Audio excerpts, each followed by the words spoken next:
Hello everyone, this is Badar Verma and welcome again to my educational YouTube channel IS Point. I hope you are very well. So today we are going to discuss about Modern Indian History NCERT Class 8 Chapter 10. तो हम इस chapter में पढ़ने वाले हैं the changing world of visual art, अर्थात दृश्य कलाओं की बदलती दुनिया। तो हम इसमें विजुअल आर्ट को देखेंगे कि किस तरीके से जो ब्रिटिशर थे वो अपने साथ कलाओं को लेकर के आए और किस तरीके से भारतीयों ने उन कलाओं को सीख करके डेवलप किया। तो देखिए, तो पहले हम इसके इंट्रोडक्शन को देख लेते हैं। तो देखिए, तो जब आप किसी कलाकृति या किसी पेंटिंग, मूल शिल्प आदि को देखते हैं तो संभवतः यह बात साफ दिखाई नहीं देती कि ज़्यादातर दूसरी चीज़ों की तरह कला भी अपने चारों तरफ ही दुनिया के प्रभावित होती है, और वह संभवतः आपको यह नहीं लगेगा कि आप जो देखते हैं वही विचारों की प्रभावित करती हैं। तो देखिए, तो इसमें बताया क्या गया है कि जैसे कि औपनिवेशिक शासन में कई तरह की नई कलाओं, रूपों, शैलियों, सामग्री और तकनीकों का सूत्रपात हुआ, तो इनमें भारतीय कलाकारों ने संभ्रांत और जनसाधारण दोनों हलकों में अपने स्थानीय ग्राहकों और बाज़ारों के हिसाब से अपनाकर नई शक्ल दी। तो इसमें देखा है कि किस तरीके से जो दृश्य थे और कलाओं को आप आज सहज सहभागी मान लेते हैं, तो इनमें बहुत सारी कलाएं का जन्म जो था उसी काल में हुआ था, जिसका हम इस चैप्टर के माध्यम से जो है वो अध्ययन करेंगे। तो उदाहरण के लिए जैसे कि बुर्जिया, मीनारों, महारबों वाली भव्य सार्वजनिक इमारतें, कोई मनोहारी भवदृश्य, किसी तस्वीर में यथाप्रसक्त मानव छवि या किसी देवी देवताओं की तस्वीर मशीनरी द्वारा असंख्य मात्राओं में छपी गई है। तो तस्वीरें आदि इसी तरह के उदाहरण हैं। तो इस तरीके को समझाने के लिए हम मुख्य रूप से पेंटिंग और छापे बनाने के संबंधित तकनीक के बारे में बदलावों पर विचार करेंगे। तो देखिए, तो जैसा कि आपको ऑयल पेंटिंग के बारे में पता होगा, तो ऑयल पेंटिंग जो थी ये ब्रिटिशर्स के द्वारा बनाई जाती थी। तो उसमें एक सबसे मैनली बात क्या होती थी, जैसा कि हमने अपने प्रीवियस वीडियो लेक्चर्स में भी देखा था, जो ब्रिटिशर थे वो उन चित्रों के द्वारा केवल ब्रिटिश कल्चर को और ब्रिटिशर को ही ऊंचा दिखाने की कोशिश किया करते थे। ऑलराइट, तो देखिए, तो साम्राज्यवादी युग की कलाओं के नए रूप में, तो 18वीं सदी से यूरोप के बहुत सारे कलाकार, अंग्रेज व्यापारी और शासन के साथ जो थे ना, तो वो भारत आने लगे थे। तो ये कलाकार चित्रकारी को नई शैलियों और नई परंपराएं भी अपने साथ लाए थे। तो इन्होंने इस तरह की तस्वीरें बनाई थी जो यूरोप के बेहद लोकप्रिय हुई और जिन्होंने पश्चिम में भारत में छवि गढ़ने का अहम भूमिका अदा की। तो देखिए, तो कौन सी वो तस्वीर बनाया करते थे जो यूरोप में काफ़ी ज़्यादा बेहद जो थी वो लोकप्रिय हुई थी। तो देखिए, तो यूरोपीय कलाकार अपने साथ यथार्थवाद का विचार लेकर आए थे। यह विचार इस मानवता पर आधारित था कि कलाओं, यानी कि जो कलाकार थे वो अपनी आंखों से चीज़ों को गौर से देखना चाहिए और जिन्हें यथावत चित्रित करना चाहिए, यानी कि कलाकार जो बनाएगा वह असली और जीवंत दिखना चाहिए। यूरोपीय कलाकार तेल चित्रों की तकनीक भी अपने साथ लाए थे। तो देखिए, यूरोपीय कलाकार तेल चित्रों की मतलब होता है कि ऑयल पेंटिंग की जो तकनीक थी वो अपने साथ लेकर आए थे। इससे पहले तक भारतीय कलाकार इस तकनीक से बहुत ज़्यादा परिचित नहीं थे, यानी कि ब्रिटिशर के यानी कि यूरोपीय के द्वारा ही भारत में आई थी। तो तेल चित्रों में यहाँ के कलाकारों को असली जैसे तस्वीरें बनाने में काफ़ी मदद मिली, यानी कि एक तरीके से उसे वास्तविकता देने में काफ़ी ज़्यादा वो जो था वो हेल्पफुल रहती थी। तो भारत में आने वाले सभी यूरोपीय कलाकार एक जैसी चीज़ों से प्रभावित नहीं थे। उन्होंने जिन विषयों पर तस्वीर बनाई थी तो वे अलग अलग थी, परंतु प्राय इन तस्वीरों में ब्रिटेन और उनकी संस्कृति, उनके लोगों की श्रेष्ठता पर जोर दिखाई देता था। तो देखिए, तो आइए साम्राज्यवादी कलाओं के कुछ मुख्य रुझानों को देखते हैं। तो देखिए, उत्कीर्ण चित्र का मतलब होता है लकड़ी या धातु के छापे से कागज पर बनाई गई तस्वीरें। ऑलराइट, तो मनोहारी दृश्यों की चाह, तो एक प्रचलित साम्राज्यवादी परंपरा मनोहारी भूदृश्यों को चित्रित करनी थी। तो यहाँ मनोहारी का क्या अर्थ है, देखिए, तो दरअसल इस तरीके की चित्रशैली में भारत को एक ऐसे अनूठे भूप्रदेश के रूप से चित्रित किया जाता था तो जिसकी ब्रिटिश कलाएं सैलनीय की पड़ताल करनी थी। तो इसका भूदृश्य उबड़ खाबड़ तथा जंगली और मानवीय हाथों से अनछुआ दिखता था। टॉमस डैनियल और उनके भतीजे विलियम्स डैनियल इस परंपरा के सबसे प्रसिद्ध चित्रकार रहे थे। तो देखिए, उस काल के कौन कौन से प्रसिद्ध चित्रकार थे, टॉमस डैनियल और विलियम्स डैनियल, तो विलियम्स डैनियल उनके एक तरीके से भतीजे थे। तो वे 1785 में यानी कि 1785 में भारत आए और कोलकाता में उत्तरी और दक्षिणी भारत की यात्रा करते हुए 7 साल तक यहाँ रहे थे। तो कितने साल तक ये यहाँ पर रहे थे? 7 साल तक। तो उन्होंने भारत में ब्रिटेन के नवविजित प्रदेशों की कुछ बेहद आकर्षक तस्वीरें बनाई थी। तो कैनवस पर बने उनके विशाल तेल चित्रों का ब्रिटेन में चुनिंदा लोगों के बीच प्रदर्शित किया जाता था। उनके उत्कीर्ण चित्रों को एल्बम ब्रिटेन के लोग बड़े चाव से खरीदते थे, और क्योंकि वे ब्रिटिश साम्राज्य के बारे में जानना चाहते थे। तो देखिए, तो गाजीपुर के किनारे स्थित खंडर थॉमस डैनियल द्वारा बनाया गया एक चित्र। तो देखिए किस तरीके से इन्होंने ये जो चित्र है ये काफ़ी ज़्यादा वास्तविकता को दर्शाते हुए ये चित्र बनाया गया है। तो देखिए, तो जैसे कि चित्र 2 में दिखाया गया है कि डैनियल बंदुआ द्वारा बनाए गए न्यायनिभराव चित्रों का एक बढ़िया उदाहरण है। तो इनमें से ये ज़माने की भव्य इमारतों को खंडर दिखाई दे रहे हैं।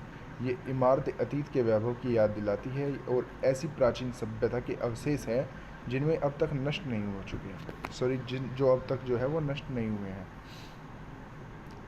तो चित्र को देखकर ऐसा लगता है कि मानो यह पतनशील सभ्यता केवल ब्रिटिश शासन का जरिए ही परिवर्तन और आधुनिकता की राह पर बढ़ी रही हो। ऑलराइट, तो अब आगे देखते हैं क्या दर्शाने की इसमें कोशिश की गई है। तो ब्रिटिश शासन के तहत भारत में आधुनिक सभ्यता की स्थापना का यह विचार डैनियल बंधुआ द्वारा बनाई गई 18वीं शताब्दी के आखिर में दिनों में कोलकाता के असंख्य तस्वीरों के बड़े शक्तिशाली ढंग से सामने आता है। तो इन तस्वीरों में आए एक कलकत्ता बने हुए देख सकते हैं, तो जिसमें चौड़े रास्ते, विशाल यूरोपीय शैली की इमारतें की यात्राएं एवं नए साधन दिखाई दे रहे हैं। तो चित्र 3 में इसमें सड़कें और जीवन गहनगामी और इसके नाटकीय और उत्तेजना है। तो चित्र 2 और 3 पर गौर करने वाली जो बात है, तो इनमें हम देख सकते हैं कि जो डैनियल बंधुआ हैं उन्होंने परंपरागत भारत और ब्रिटिश शासन के अंतर्गत जीवन के बीच कितना भारी फर्क दिखाया है। तो चित्र 2 में हमने देखा कि जो भारत की परंपरागत जीवन का पूर्व आधुनिक परिवर्तनहीन व गतिहीन दिखाया गया है। इसके फकीर, गायें और नदी के चलते नौकाएं दिखाई रही है, और इसके विपरीत चित्र 3 में ब्रिटिश शासन के तहत आधुनिकरण की छवि दिखाई देती है। इसमें तेज़ी से होने वाले बदलावों पर जोर है। तो देखिए, तो जैसे कि आप ये देख ही पा रहे होंगे, अभी हमने चित्र 2 पर देखा और अब ये आप देखिए जो चित्र 3 है। तो कोलकाता स्थित क्लाइव स्टोर्ट टॉमस एवं विलियम डैनियल्स द्वारा बनाया गया 1786 में चित्र। तो इसमें काफ़ी ज़्यादा जो है वो आधुनिकरण जो है वो दिखाई दे रहा है। जैसे कि यहाँ पर बड़ी बड़ी इमारतें हैं, एक बड़ा बाज़ार है, और ये तमाम चीज़ें जो है वो आधुनिकरण को इसको दर्शाते हैं। तो चलिए अब आगे देखते हैं। तो प्राधिकार का चित्रण। तो औपनिवेशिक भारत में बेहद लोकप्रिय होने वाली एक कला शैली रूप चित्रकारी थी। तो ब्रिटिश और भारतीय दोनों देशों में अमीर और ताकतवर लोग क्रिमिच पर अपनी छवि देखना चाहते थे। छोटे आकार के रूप चित्र बनाने की मौजूद भारतीय परंपरा के विपरीत औपनिवेशिक रूप चित्र आदम कद आकार के होते थे और बिल्कुल सच्चे लगते थे। तो रूप चित्रण की यह नई शैली इस साम्राज्य की वजह से पैदा हो रही थी, और ऐश्वर्यपूर्ण जीवन शैली, धन संपदा और रोब दाब को दर्शाने का भी आदर्श साधन थी। तो देखिए, तो रूप चित्र किसे कहते हैं? तो देखिए, तो किसी व्यक्ति का ऐसा चित्र जिसमें उनके चेहरे और हाव भाव पर ज़्यादा जोर दिया जाता हो। तो मानकर चलिए किसी व्यक्ति का अगर चित्र बनाया जाता है और उसका सैड चित्र बनाया जाता है, यानी कि एक दुखी रूप से, तो उसे हम एक तरीके से रूप चित्र कहते हैं। या मोनालिसा की पेंटिंग ले लीजिए, आप मोनालिसा की पेंटिंग को अगर देखेंगे तो काफ़ी ज़्यादा वो राज से भरी हुई है। आज तक उसकी मिस्ट्री को नहीं समझा गया है, और न ही उसके बनाने वाले का एक तरीके से एग्जैक्ट पता है कि वो किसके द्वारा बनाई गई है। तो देखिए, तो रूप चित्रण पोर्ट्रेट बनाने की कला सॉरी। तो अब देखते हैं, तो जैसे जैसे रूप चित्रकारी लोकप्रिय होती गई तो बहुत सारे जो यूरोपियन रूप चित्रकार लाभदायक काम की तलाश में भारत आने लगे थे। तो देखिए, तो योहान जोफानी यूरोप से आने वाले सबसे पहले सुप्रसिद्ध चित्रकारों में से एक थे। तो ये भी पूछ लिया जाता है कि रूप चित्रकार के सबसे प्रसिद्ध जो एक तरीके से चित्रकार थे वो सबसे पहले भारत कौन आए थे? तो योहान जोफनी सबसे पहले भारत आए थे। तो उनका जन्म जर्मनी में हुआ था और बाद में इंग्लैंड जाकर वो बस गई थी। तो 1780 के दशक में मध्य में वो 5 साल के लिए भारत आई और फिर चित्र 4 और चित्र 5 जोफनी द्वारा बनाए गए रूपचित्र के 2 उदाहरण हैं। इनमें से आप भारतीय नौकरों और औपनिवेशिक बंगालों के लंबे चौड़े लान और भी देख सकते हैं। इनमें से भारतीय को दब्बू और कमतर हैसियत से दिखाया गया है और अपने गोरे स्वामीनों और सेवा कर रहे, जबकि अंग्रेज़ों को श्रेष्ठकर और मालिकों के अंदाज में दिखाया गया है। वे अपने कपड़ों का प्रदर्शन कर रहे हैं और शाही अंदाज में खड़े हैं, यहाँ दम पूर्वक बैठे हुए हैं और ऐश्वर्य भरा जीवन जीते हैं। भारतीय लोग ऐसे चित्रों में केंद्र में कभी नहीं दिखाई देते। वे आमतौर पर धुंधली पृष्ठभूमि में ही दिखाई देते हैं और बहुत सारे जो भारतीय नवाब भी यूरोपीय चित्रकार के विशाल तेल रूप चित्र बनवाने लगे थे। तो आप देख चुके हैं कि किस तरीके के अंग्रेज़ों ने भारतीय दरबारों में अपने रेजिडेंट तैनात किए हैं और राजाओं की ताकत को नज़रअंदाज करते हुए किस तरह से रियासतों का शासन नियंत्रित करने लगे थे। तो कुछ नवाबों ने इस दखलंदाजी का विरोध किया, जबकि कुछ ने अंग्रेज़ों की राजनीति और संस्कृति श्रेष्ठता को स्वीकार किया। वे अंग्रेज़ों के साथ मेल जोल चाहते थे और उनकी शैलियों और रुचियों को अपनाना चाहते थे। मोहम्मद अली खान इसी तरीके के एक नवाब थे। तो 1770 के दशक में हुआ क्या था, जो ब्रिटिशर थे तो उनके युद्ध के बाद ईस्ट इंडिया कंपनी की पेंशन पर आश्रित हो गए थे, परंतु इसके बावजूद उन्होंने एक तरीके से टीली कैटल और जॉर्ज विलियम्स नाम के 2 यूरोपीय कलाकारों को अपने रूपचित्र बनाने का जिम्मा सौंपा। ये पेंटिंग इंग्लैंड के राजा और ईस्ट इंडिया कंपनी के निर्देशकों को भेंट की। नवाब मोहम्मद अली अपनी राजनीतिक सत्ता गंवा चुके थे, परंतु उन्होंने रूपचित्र में वह खुद एक शाही और रैबली अंदाज में देखकर खुश हो सकते थे। तो चित्र 6 में जैसे कि हम देख सकते हैं कि विलियम्स द्वारा बनाई गई अपने चित्र को देखिए, तो आप समझ सकते हैं कि किस तरीके से जो नवाब थे उनकी मुद्रा में चित्र बनवा रखे हैं और शाही अंदाज में उन्होंने किस तरीके से दर्शाया गया है। तो देख लेते हैं, पहले हम कुछ चित्रों को देख लेते हैं जो योहान जोफेनी के द्वारा बनाए गए थे। तो देखिए, तो योहान जोफेनी के द्वारा चित्र 4 को बनाया गया था। तो गवर्नर जनरल हेस्टिंग्स और उनकी पत्नी वेलेवेंडस एस्टेट की पृष्ठभूमि में बनाया गया पोर्ट्रेट योहान जोफेनी द्वारा, जो 1784 में बनाया गया था। और चित्र 5 में देखे थे को कोलकाता में ओरिएंटल वेब डेस्क बुक्स परिवार का एक चित्र है, जो कि योहान जोफेनी के द्वारा, ये भी योहान जोफेनी के द्वारा बनाया गया है। तो टॉमस डेस्वुड का विवाह शॉर्टलेस लूजिया ओरिएंटल के साथ हुआ और इस चित्र में उन्होंने दोस्तों और रिश्तेदारों की खातिरदार करते हुए, आप इसमें देख सकते हैं तो किस तरीके से इन्होंने पूरे चित्र को चित्रित किया है। तो देखिए, तो किस तरीके से आप ये देख ही सकते हैं, ये पूरा का पूरी एक तरीके से इन्होंने ब्रिटिशर को दर्शाने का यानी कि जोर दिया है, उनके शाही ठाठों को दर्शाने का इस तरीके से जोर दिया है। और देखिए, तो जो ये आप देख सकते हैं, जो मोहम्मद अली ने अपना एक नवाब थे, उन्होंने अपना एक रूप चित्र कराया था एक शाही अंदाज में। ऑलराइट, तो चलिए अब आगे देखते हैं। तो इतिहास को चित्रित करना, तो देखिए इतिहास को चित्रित करना, क्या इसमें समस्याएं आती होंगी और किस तरीके से ये चित्रित किया गया होगा, तो इस पर भी एक हम नज़र देखते हैं। तो जो साम्राज्यवादी कला थी ना, इस पर एक और श्रेणी भी थी जिसे भारतीय इतिहास की चित्रकारी कहा जाता था। इस शैली को चित्रों में ब्रिटिश शाही इतिहास को विभिन्न घटनाओं और नाटकीय रूप से चित्रित किया जाता था। 18वीं सदी के आखिर और 19वीं सदी की शुरुआत के सालों में ही इस तरीके की चित्रकारी को भारी सम्मान से नज़र से देखा जाता था और काफ़ी लोकप्रिय थी।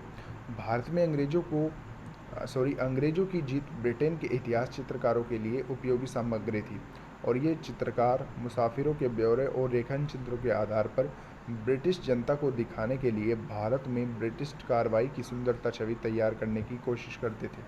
इन तस्वीरों में भी आज अंग्रेजी का यशगान होता है।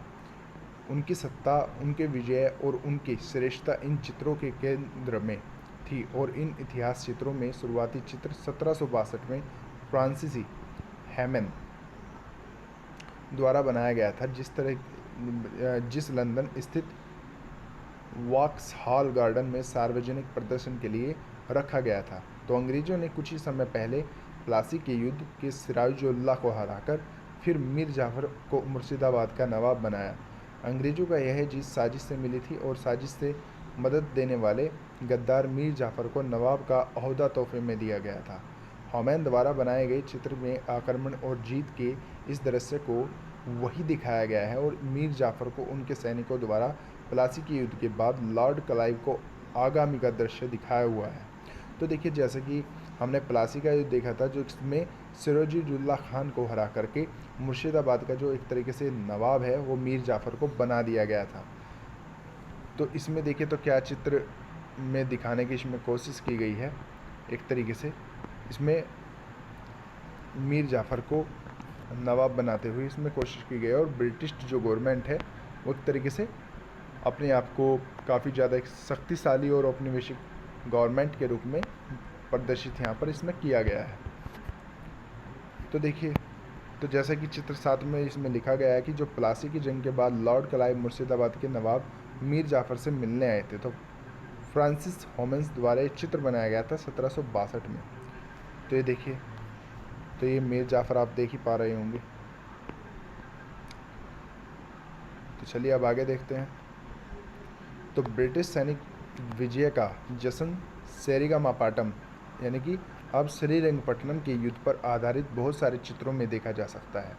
तो चित्र 8 में सेरिंगमापट्टनम यानी कि श्रीरंगपट्टनम पर धावा रोबर को पार्टर द्वारा बनाया गया एक चित्र जो कि सन 1800 में बनाया गया था। तो देखिए, तो काफ़ी ज़्यादा उम्दा पेंटिंग बनाई जाती थी क्योंकि ऑयल पेंटिंग होती थी, यानी कि तेलीय चित्रित। तो ये काफ़ी ज़्यादा एक तरीके से वास्तविकतापूर्ण होती थी, यानी कि इनको देख करके ऐसा लगता था कि काफ़ी ज़्यादा ये वास्तविकता को दर्शाती है और इनमें जो भी चीज़ें दर्शाई जाती थी वो असल में एक तरीके से पूरी स्टोरी और पूरी हिस्ट्री को बयां कर देती थी, जैसे कि आप इन चित्रों में भी देख पा रहे हैं। तो यानी कि इन चित्रों को देख करके एक पूरी की पूरी हिस्ट्री की जो गुत्थी हैं वो सुलझ जाती थी। परंतु इनमें क्या प्रॉब्लम्स थी, जैसे कि मान लीजिए एक हकीकत को अगर दर्शाना चाहते हैं तो वो एक बिल्कुल अच्छी बात है, परंतु जो ब्रिटिशर थे वो अपने ब्रिटिश कल्चर को और ब्रिटिशर को ही श्रेष्ठ जो थे इनमें दर्शाते थे।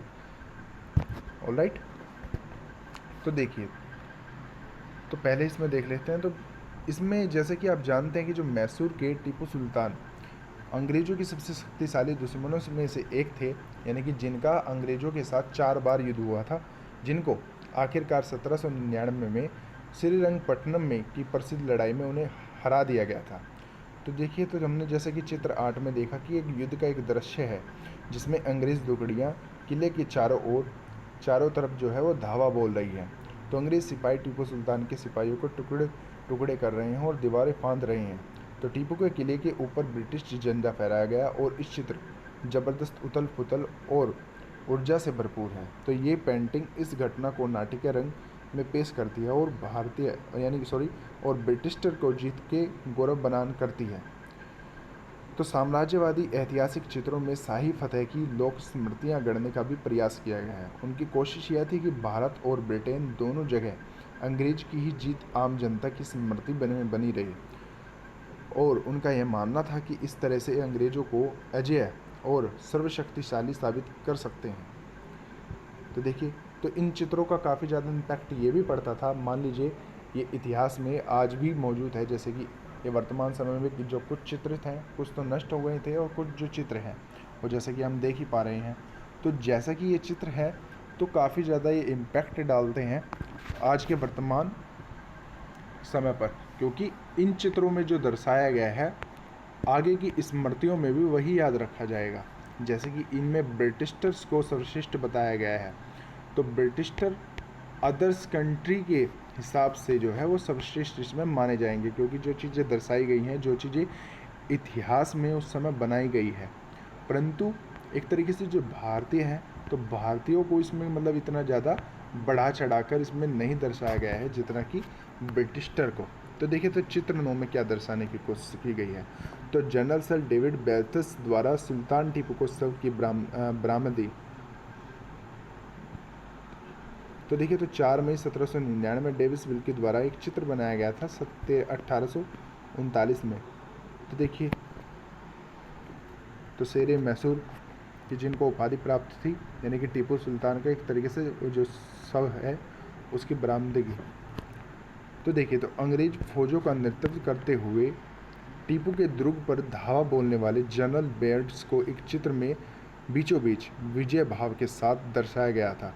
लालटेन से बदले पर रोशनी पड़ रही है, बेयर्ड पर जो है वो रोशनी पड़ रही है, जिससे वह सबको दिखाई दे रहा है। बाएं कोने पर टीपू का शव पड़ा है, जो कि नीम अंधेरे में है, और टीपू की फौज हार चुकी है और उनके शाही कपड़े फाड़कर फेंक दिए गए हैं। और ये पेंटिंग मानो ऐलान कर रही है कि जो अंग्रेज़ों का विरोध करेंगे उनका यही हश्र होगा। ऑलराइट, तो ये सब इसमें दर्शाने की जो है वो कोशिश में की गई है। तो इसी के साथ आज की वीडियो का हमारा ये पार्ट 1 ख़त्म होता है। अगर आपको ये वीडियो अच्छी लगी है तो वीडियो को लाइक, शेयर, कमेंट करना न भूलें। और अगर अभी तक आपने हमारे यूट्यूब चैनल को सब्सक्राइब नहीं किया है तो यूट्यूब चैनल को सब्सक्राइब कर लीजिए, जिससे आपको हमारी वीडियो की आने वाली नोटिफिकेशन सबसे पहले टाइम पर मिल जाए। इसी के साथ हैव ए गुड डे। जय हिंद।